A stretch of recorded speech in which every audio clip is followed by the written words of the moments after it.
So Allah says, this mountain to climb, why is it so tough in the beginning? You have to feed and be committed to feeding, because again, there's not a verbal form. أو يطعمون في يوم, no. أو أطعموا في يوم, no. أو إطعام في يوم. إطعام is the masdar. The infinitive form implies it's a timeless commitment.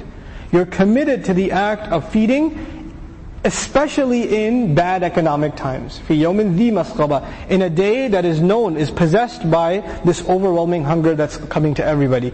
Meaning when you're reluctant to give, it's because you yourself are hungry. But Allah is saying, if you want to climb this mount, you have to become a true humanitarian. In the sense that you're even giving preference over yourself in giving to the other.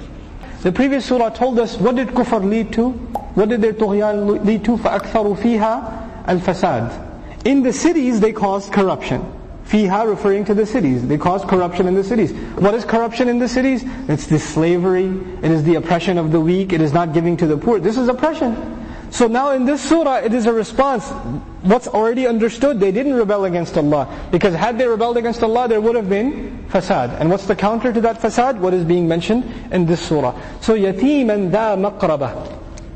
Previous surah said, كَلَّا بَلْ لَا تُكْرِمُونَ الْيَتِيمِ. Yatim came up again. It's like a review of the previous lesson. So he says, يَتِيمًا ذَا مَقْرَبَةٍ, feeding the orphan, the feeding of an orphan that possesses closeness. And the word maqraba is interesting because it's from ظرف makan. Now, ذَا الْقُرْبَةِ, or ذَا الْقُرْب even, of closeness, meaning the orphan that is close relative to you. But ذَا مَقْرَبَةٍ doesn't just mean the close relative to you, means the one who is in close proximity to you. أو مسكينا ذا مطربة.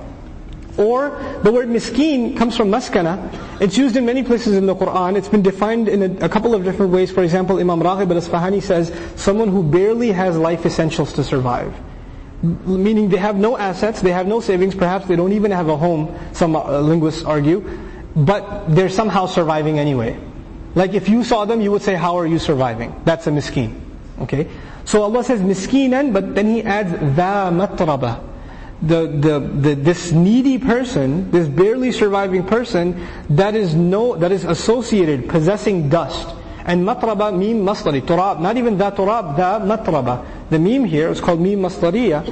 What it does is, it's completely covered in dust. And it captures a few things for us. Number one, he's homeless, because if he was at home, he wouldn't be overwhelmed with dust.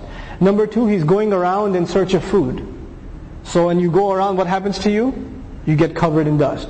Number three, his bed is dust. Because when your bed is dust, when you sleep on dust, you are now, when you get up, you're covered in dust. Right? So, and he's dirty and he's bankrupt. All of these implications are captured when we see أَوْ مِسْكِينًا ذَا مَطْرَبَةٍ. The previous surah told us how bad these people are. They don't climb that mount. And how did He say it? وَلَا تَحَاضُّونَ عَلَى طَعَامِ الْمِسْكِينِ. Forget feeding him. You don't even encourage anybody else to feed him. You don't even do that. So that was actually illustrated in the previous surah, and it's being responded to again here.